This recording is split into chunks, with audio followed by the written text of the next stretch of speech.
Good afternoon. Before I speak about student debt relief, I want to take a minute to talk about what took place yesterday in the Congress. I'll be very brief. The House will now reorganize and select a new speaker. I know it's going to take some time, but I remind everyone we have a lot of work to do, and the American people expect us to get it done. The argument we reached was all about what comes next, but we had an agreement. We reached an agreement over the weekend. Funds for government, only another 40 days. We cannot and should not again be faced with an 11th hour decision of brinksmanship that threatens to shut down the government. And we know what we have to do. We have to get it done in a timely fashion. More than anything, we need to change the poisonous atmosphere in Washington. You know, we have strong disagreements, but we need to stop seeing each other as enemies. We need to talk to one another, listen to one another, work with one another, and we can do that. I join with Minority Leader Jeffries in saying that our Republican colleagues remain committed to working in a bipartisan fashion. We're prepared to do it as well for the good of the American people. Twice in the last 6 months, both houses came together on a bipartisan basis. Once to avoid default, once to keep the government open. And while we should never have been in this situation in the first place, I'm grateful that leaders on both sides came together, including former Speaker McCarthy, to do the right thing. Now, turning to student debt relief. When I ran for president, I vowed to fix our broken student loan program. Because while a college degree is still the ticket to a better life, that ticket has become excessively expensive.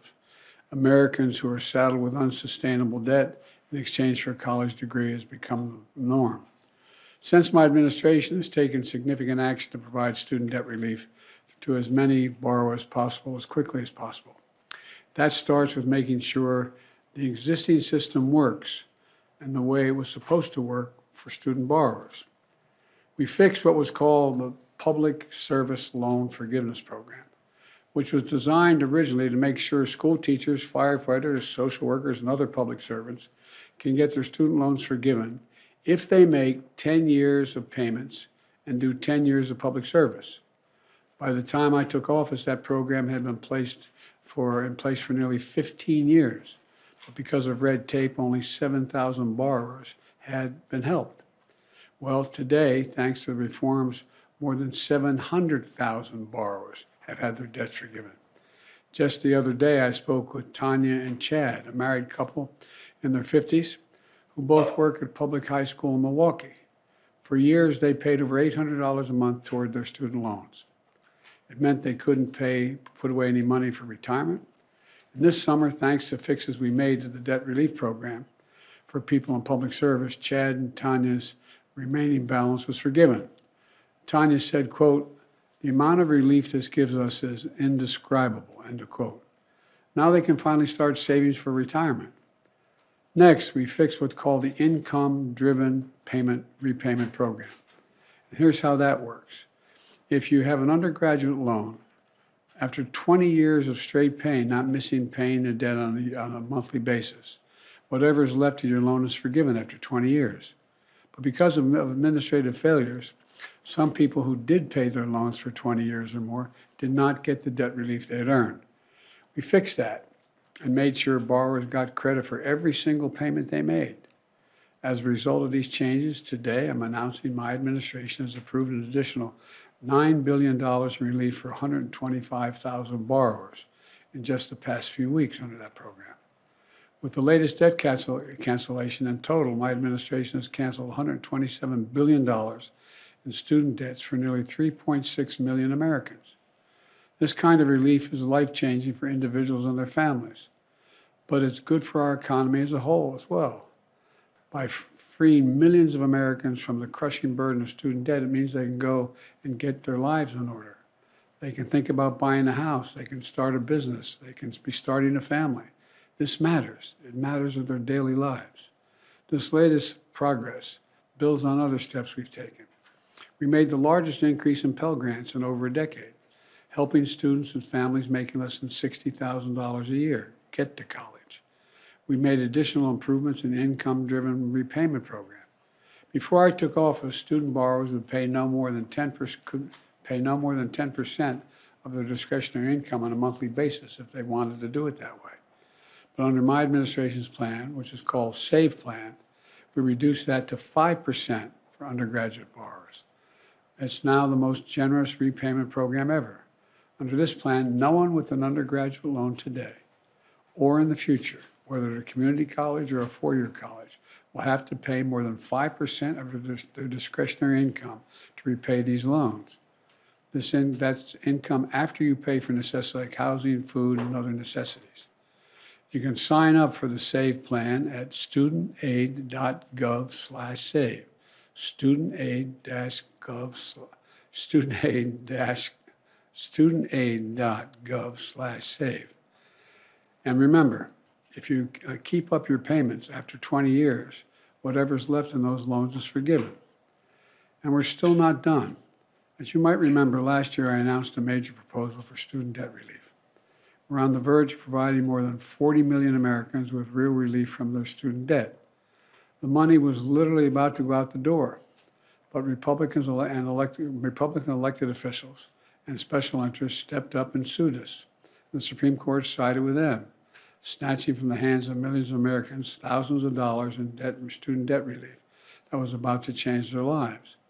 As I said at the time, I believe the court's decision to strike down my student debt relief program was wrong, but I promised I wouldn't give up. Since then, my administration has been pursuing a new approach, grounded and under a different law, the Higher Education Act. This act allows the Secretary of Education to compromise, waive, or release loans under certain circumstances. Last week, the Department of Education took a critical step in this process by identifying specific challenges that borrowers face in the current system, so we can move forward with a new rule to address these changes. For example, there are many borrowers who have made payments for many years, but because of interest, they still owe more than they originally borrowed. My administration is doing everything it can to deliver student debt relief to as many as we can, as fast as we can. This is in contrast to House Republicans who helped block the previous debt relief plan, nearly shut down the government over the extreme demands, which would have hurt hardworking families. But they had no problem with the Paycheck Protection Program. Remember that? The PPP program during the last several years, which was designed to help business owners who lost money, which is legitimate, because of the pandemic. Members of Congress got over hundreds of thousands of dollars because their businesses lost money. It was a worthy program. Let's be clear. Some of the same elected Republicans or members of Congress who were strongly opposed to giving relief to students got hundreds of thousands of dollars in relief for themselves to keep their businesses open. Several members of Congress got over $1 million, and all those loans were forgiven. The hypocrisy of this I find stunning.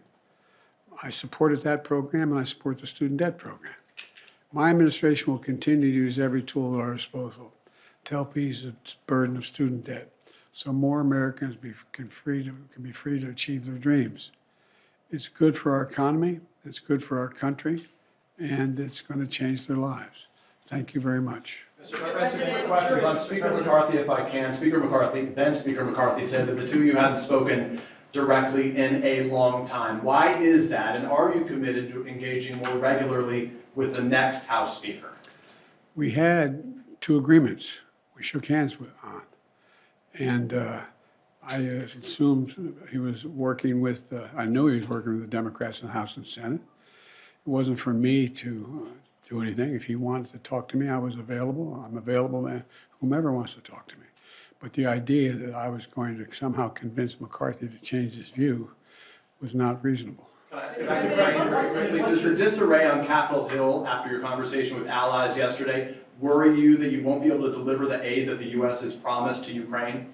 It does worry me, but I know there are a majority of members of the House and Senate in both parties who have said that they support funding Ukraine. With your, I'm going to be announcing very shortly a major speech I'm going to make on this issue and why it's critically important for the United States and our allies that we keep our commitment. Mr. President, are you also concerned about the rest of your domestic and foreign policy initiatives being imperiled because of what we saw happen yesterday, the dysfunction in Congress, the chaos that we saw on the House side. Does that concern you in any way? The dysfunction always concerns me. The programs that we have argued over, we passed bipartisanly, I'm not concerned that they're going to all of a sudden come in and try to undo them. Although there will be some. There will be some, I'm sure. There's half a dozen or more extreme MAGA Republicans who would like to eliminate just about everything I've done. But I don't think that's going to get there. Mr. President, have you promised? If I may, without additional funding, how long will the United States be able to support Ukraine? We can support Ukraine in the next tranche that we need, and there is another means by which we may be able to find funding for that, but I'm not going to get into that now. Mr. President, have you promised President Zelensky attacks for Ukraine? Say again? I'm sorry? Have you promised President Zelensky during his visit in the White House that you would provide ATACMS, the long-range missiles for Ukraine? I have spoken with Zelensky, and everything he's asked for, we've worked out. Tell us a little Mr. more. President, is there a plan Tell for us a the little bit business? more about this speech you're going to give. What argument are you going to make? Why don't you wait and listen to it? I'm going to make the argument that it's overwhelmingly in the interest of the United States of America that Ukraine succeed. And it's overwhelmingly in our interest. I've spent 2.5 years putting together coalitions that no one thought could be put together. And they've strengthened us across the board, not just as it relates to Ukraine, whether it's Japan and South Korea, or whether it's what's happening in Europe itself. And so I think that it's clear to the vast majority of the foreign policy community on both left and right that this has been a valuable exercise for the United States of America to increase the support we have around the world.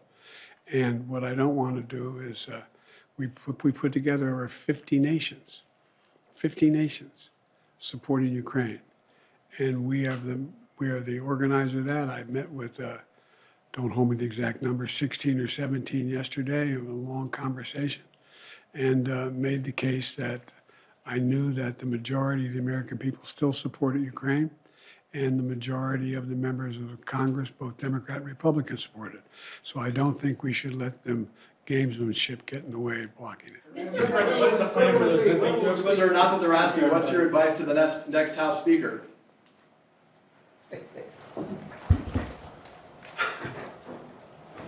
That's above my pay grade. Thank you, sir.